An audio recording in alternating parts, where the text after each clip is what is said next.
When we talk about AI and the future of marketing, it's easy to jump straight into tools and tactics. Now, our first guest has spent years reminding the industry of something more fundamental. In the long run, the most human company wins. Mark Schaefer is a globally respected marketing futurist and best-selling author whose work has shaped how a generation of marketeers think about community, creativity, and trust in a digital world. In this opening session, Mark explores why brands that dare to be authentic, emotional, and connected will define the next era of marketing, and how AI can amplify, not replace, what makes us human. Mark, it's fantastic to have you here today. You open your book Audacious with that story about people stepping out of a restaurant just to watch an advert in the sky. Now, it's a reminder of how rare real attention has become. So, with feeds now flooded with this AI generated content, what does it take for a brand to earn genuine attention today? Well, I think in your introduction there, you really nailed it. This is the question on everyone's mind, or maybe there's two questions embedded there. Number one is, where do we fit? And number two, what does it take to stand out? So, the book really is sort of a call to arms for people because I do think there's a place for humanity in this AI dominant world. I know there is. And I think the short answer, and we can, dissect different elements of the book, but Mm, the short answer is that what we all try to do with our businesses is we're trying to create some meaning, some connection to our customers or our potential customers or our audience or our fans. And I think in this environment, art will persist. So, art is an expression of the human experience. And so we may hear a song replicated by AI that sounds like our favorite band. My favorite band is Radiohead. Now, yep. I'm not going to uh, go to pay money to a concert to listen to a robot play Radiohead. But I love that band. I love their music. I'd probably travel halfway across the world and pay several $100s for a ticket to see this band that I love. And it's the same with our favorite authors, our favorite artists. And so that humanity will persist. And it suggests that in a professional environment, our content, the way we connect with customers, we must show our humanity. That's our point of differentiation. We must have the courage to dig down deep and show ourselves, our passion, our compassion, our vulnerability, which is a Mm, very unusual word in the business context. yep. But I think that's what it's going to take. I mean, what does it take to break through when everything looks and sounds the same? I think this is actually good news, and I know that sounds weird, but the bar is so low. I start off the book more or less setting the business case for here is the current state. And I refer to some wonderful research by my friends at System One in the UK.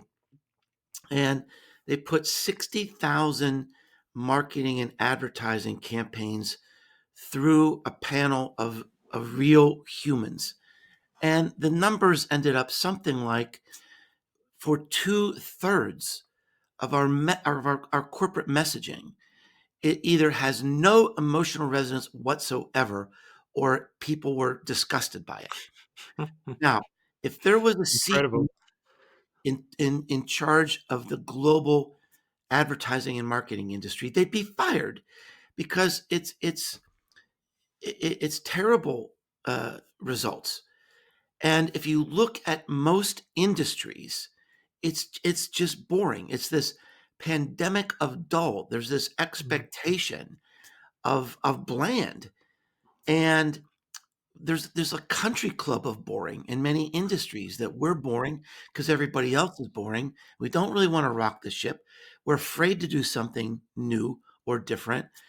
And so the my book is for people and companies that are going to refuse to be ignored. And to do that, you've got to find a way to overcome this fear. And I hope I can do that in this book because there's so many fun case studies. There's something for everybody in this book to say, oh, wow, we could do that. You mentioned also the idea of kind of competence is the new mediocrity. You Yes. know, I mean, most people feel good about being competent, but AI is competent. And if you're competent, you're vulnerable. AI is going to be coming after you, and it already is. We're seeing, we're starting to see layoffs, here in America and, other parts of the world. We're seeing a decline in entry level jobs. And so we've got to find a new way to compete. we talked about the Sky advert at the start. But is there another brand or campaign that's genuinely surprised you recently? Something that's really broken the pattern. Well, there's so many because what's happening is that um, the book has done very, very well, and I'm grateful for that. So there's thousands of people around the world that have read the book, and now they're sending me their case studies. Oh, really? Brilliant. Yeah, yeah, yeah. So I mean, there's like new people are sending me things, every day that are making me go, wow, wow, wow. That's really cool. I think the one that has surprised me the most, and this is this is one that I think I'm trying to remember if I mentioned it in the book or if it happened after the book. I think I mentioned it in the book, and it's this um, sort of obscure cookie brand called Nutter Butter. Now, Nutter Butter is a peanut butter cookie that maybe we got in our lunches when we were children, but everybody's kind of forgot about it. And so, about a year ago, the company started posting these videos on TikTok that can only be described as an LSD fever dream. I mean, they're incoherent. And for Okay. anyone listening to your program, I encourage you to go to like YouTube Mhm. and Google Nutter Butter videos. And and so it just seems random and almost like a little horrifying. And you think this is a weird way to sell a cookie. And here's what's happened. Their sales have tripled in the last Wow. 12 months. And I think part of that is that so many people, especially young people today, are just so hungry for something that's different, something that's conversational. And one of my favorite videos was from Nutter Butter. There was some influencer that posted a video on TikTok that said, "Are you? I'm worried about you, Nutter Butter. Are you sure you're okay?" And Nutter Butter posted a video back specifically for that influencer and said, "Yes, we're okay," and proceeded to have another LSD fever dream. So Brilliant. it's playful, um, and there are like certain repeating characters and phrases that will are sort of like emerging into Mm. a narrative, and it's going to be really interesting to see how they sustain it. But I mean, for me, it was totally unexpected, just a huge risk, I think. I mean, I cannot imagine the CMO looking at these videos for the first time saying, "Oh yeah, that's what our cookie's all about."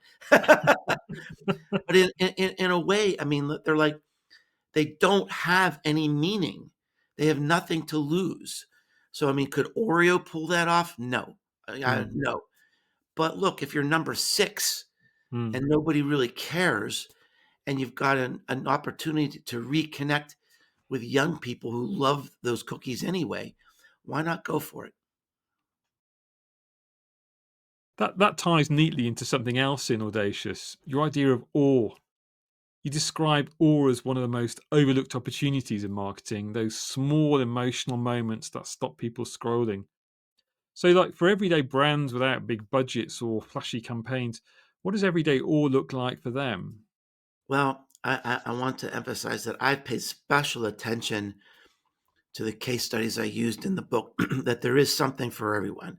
Yes, there's, the LSD fever dreams, actually, they're probably not that expensive to produce. Probably not, actually. Yeah, you just have to have like a little bit of a horrifying personality, I think. Um, but there is something for everybody, including, ideas that from people and organizations that have like zero budget. And this idea of everyday awe, it's this idea of collective effervescence. It's this contagion of joy that happens when you bring people together. So just like a simple example of this is, I mentioned Radiohead. So if I'm Mm, listening to Radiohead through my earphones, or listening in the car, I might, nod my head and tap my foot along to the music.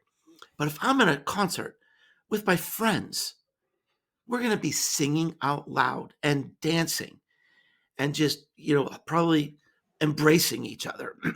There's something unique and special that happens when you bring people together. It creates this collective effervescence, creates this feeling of everyday awe. And we live in a world that's lonely. We see it in mm, the news all the time, record levels of depression, record levels of isolation. And our customers, and it's not just young people, it's across mm, generations. And our customers are longing to belong. And this is something that I think is a great opportunity for businesses to bring people together to experience awe. The example I use in my book, which again is it costs nothing really, is I have a retreat every year, and it's a small retreat for marketing leaders called the Uprising. We go to a lodge, in the forest, and it's a lovely place. And you know, so when I ask people afterwards, give me a rating of the event and the food and everything, and the feedback is always good. And I know I've done a good job creating a meaningful event for these people. But here's what always took me by surprise: many people would say this was life changing. And I thought, like, what is going on here? What is this? What's this thing I cannot put my finger on? And it's the awe. It's the collective effervescence that I mindfully and systematically mix people together in certain ways to create conversations so that people can build and create something together at this event that creates this awe. So, literally, my marketing plan for this event is add more awe. Find more ways to create that emotional contagion. Just to say, you know, like I've seen moments where people are in conversation and then, it's time to move on to something else. And they end the conversation like with a hug. That doesn't happen at normal conferences. So I've really started to analyze how I do this through the lens of awe. And I think that's an interesting challenge, isn't it? Like, what would it look like for your for your event, for your mm. marketing, to add more awe? And it doesn't really take excuse me, more money. It takes more intent. It takes you, Yeah. it's just, you got to look at every way you can to bring people together in a new and meaningful way. Does this require a degree of courage? I mean, because for a lot of businesses, especially in B2B, being audacious means stepping one outside their comfort zones. I mean, you've said the real risk today isn't failure, it's invisibility. So, what actually stops organizations being bolder? What blocks the courage to experiment? Well, I think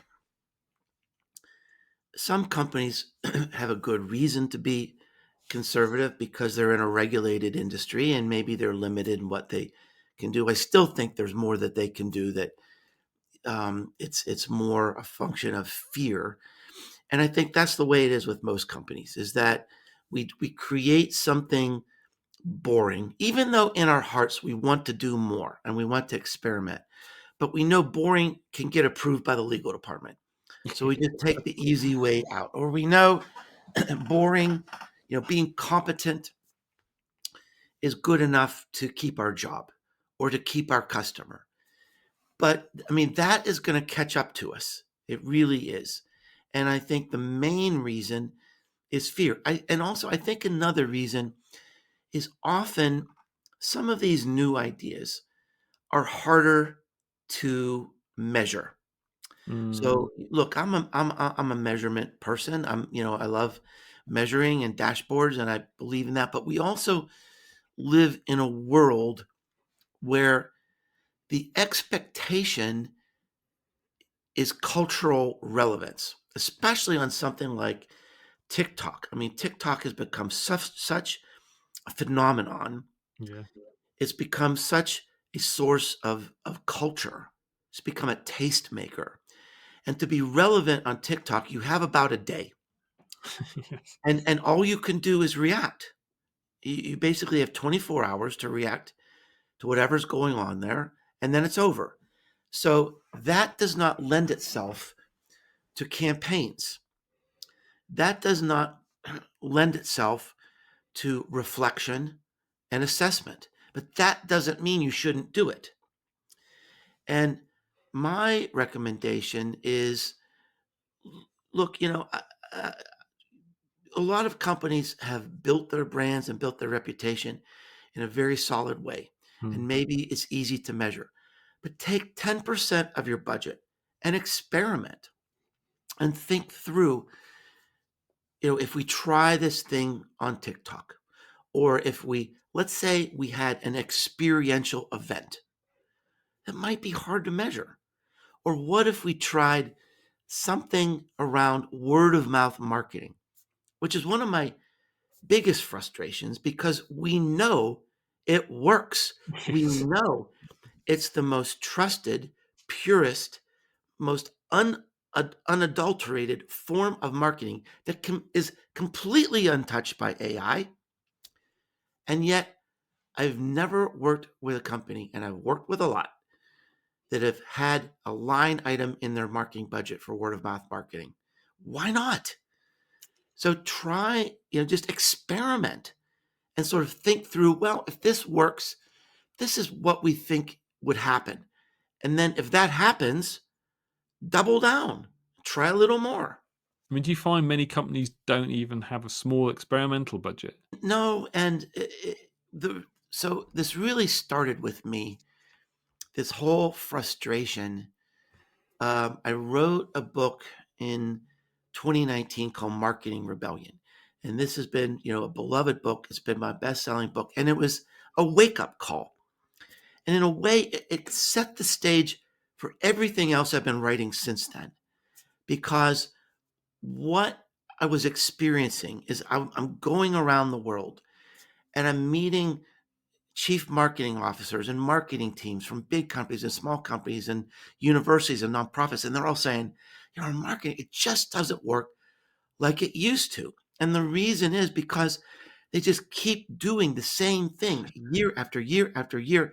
And they haven't looked up to see how the world really works. And they're rejecting the traditional ways of advertising.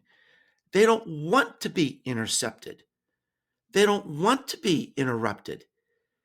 They don't, I mean, they don't Mm. want us, they don't want to give our email address because they know we're going to spam them, right? I mean, the spam for me has just gotten so bad. Even if like I unsubscribe to something, I'm thinking, okay, if I unsubscribe, now they know that email is real and they're just going to use it for something Yes. else. So, I mean, we have abused our customers. And I think the customers collectively are just rising up and saying, respect me. And so my plea is if you're doing marketing that people don't like because you're abusing them and you're intercepting them, stop it and find ways that of marketing that people love. This was such a revelation to me when I wrote that book and I started giving a speech around the world. And I thought people would hate that book because what I'm saying is all the stuff you've been doing for the last 20 years, it's not working like it used to. And I thought people would hate it. And just the opposite happened. People said, yes, you've put a name to it. We know what we're doing doesn't work anymore. And this was I'll never forget this moment. This was such a shock. I was giving a speech about these ideas, and at the end of the speech, I was filled with passion, and I was all worked up. Okay. And I said to the audience, if you're doing marketing that people hate, just stop. And they started to cheer. Wow. Okay. And and and and and, and I thought, wow, it's like people have been waiting to be liberated. And really, so all of my thinking, including, Audacious, is a way to sort of empower people and say, I know you want to do more. Here's the business case for doing more. Take this book to your boss and show your boss what's possible. Show your boss what the opportunity is. Show your boss that just like almost every industry, we're just boring and we could do better. And the bar isn't that high. If we could just be a little bit more audacious than the competition, we could have a win. Let's bring this idea of courage into the world of employee voice. I mean, you talk about disrupting the storyteller, where employees or fans or customers become the real voice of the brand. Why do these unscripted voices build more trust than official messaging? And how can brands empower them without feeling like they're losing control? Well, I think there's a tremendous amount of research that supports this that most businesses ignore. And the reason is because we love working with our advertising agency. We love being wined and dined. We love winning awards for our ads.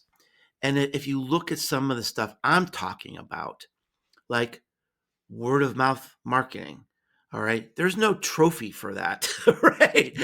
I mean, you can't take a word of mouth marketing campaign home to show the family, oh, look at this great thing I did at work, right? So I mean, it's not very sexy, and it's unconventional, which is really why it works. But there's so much research. So just a couple data points. Mhm. So there's a very famous piece of research called the Edelman Trust Barometer, Mhm. and they look at trust in it's not just marketing and advertising, but just trust in institutions. Mm. And I think they do this in more than 20 countries now.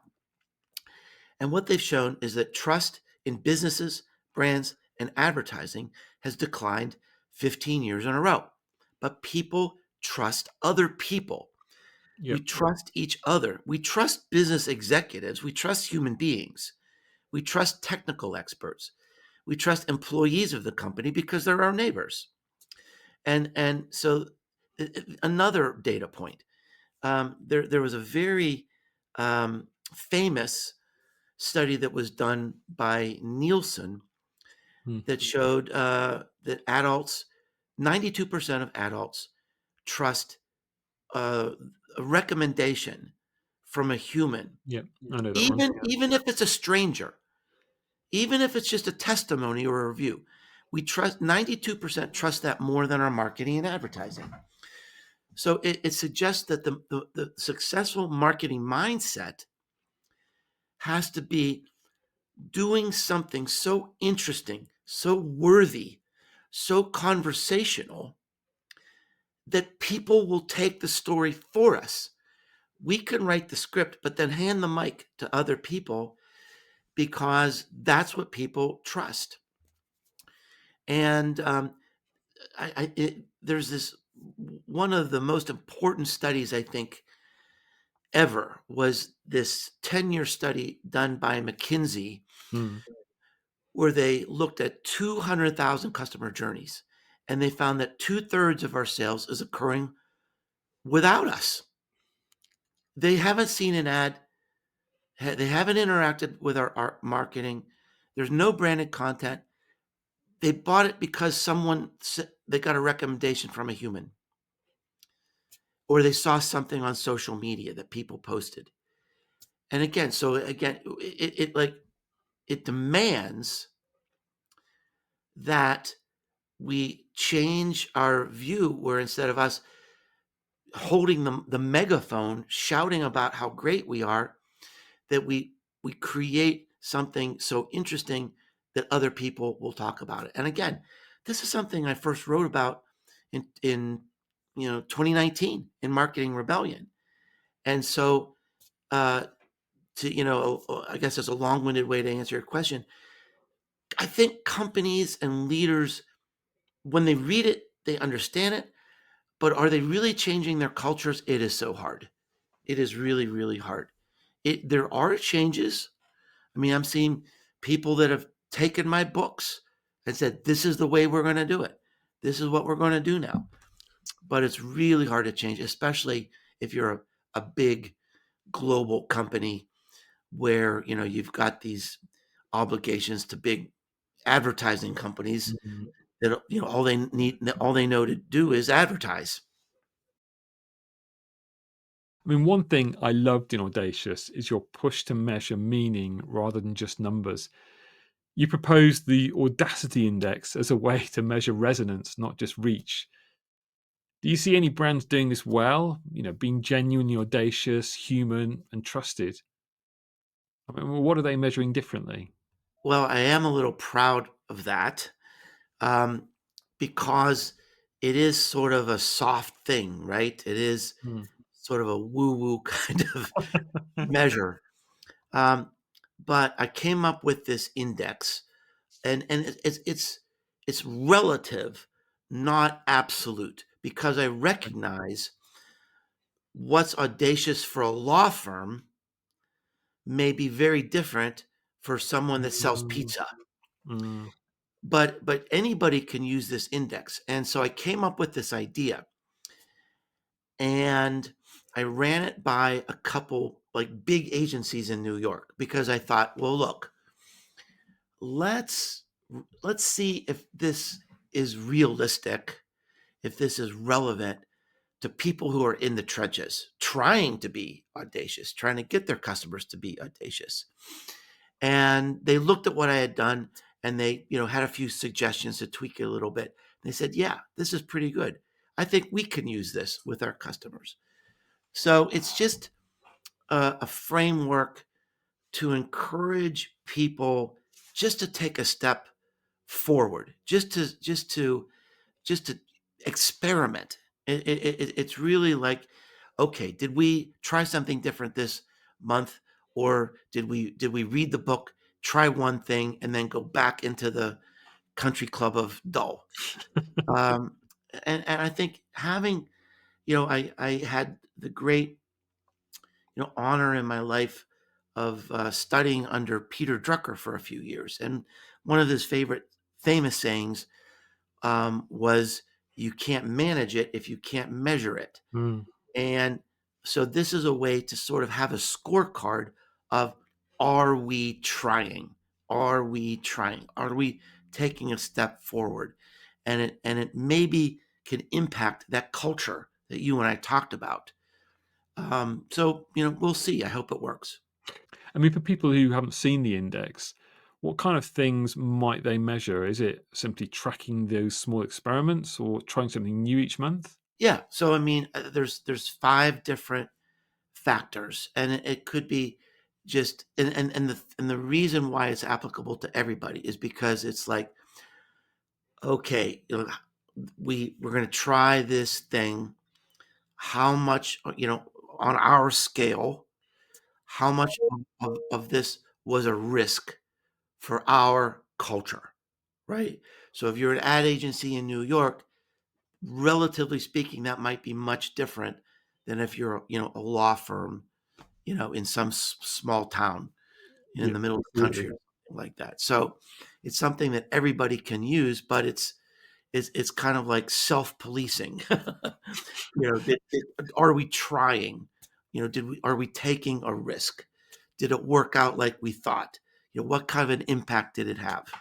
So yeah, so it's just basically aimed at the culture. So, to wrap up, if everyone watching took one audacious step tomorrow, something they could measure in the way that we've just discussed, in their content or their culture or their leadership, what would you suggest it be? Well, one of the books that I mentioned today is Marketing Rebellion. And the subtitle of that book is The Most Human Company Wins.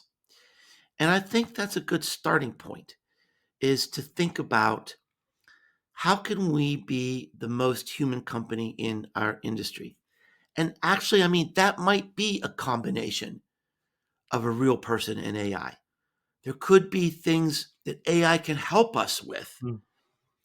to be more attentive, to respond in a faster way, to free up time that real people can spend time with our customers.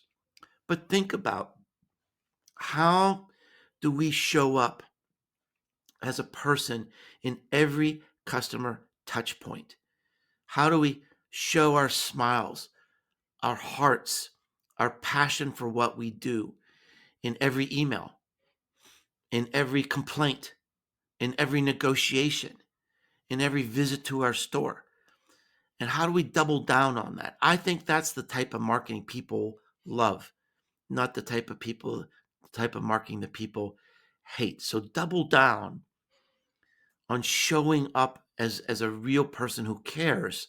And I think that's a great cultural foundation to win in your industry. Mark, thank you. That was the perfect way to open Beyond the Beige. You've given us a clear challenge. If everyone has access to the same technology, humanity becomes a differentiator. Creativity, community, and trust are not soft ideas, they're strategic assets. I really, really appreciate you kicking us off today. Thank you. Thank you. Thanks for being so prepared and asking me so many great questions. Thank you.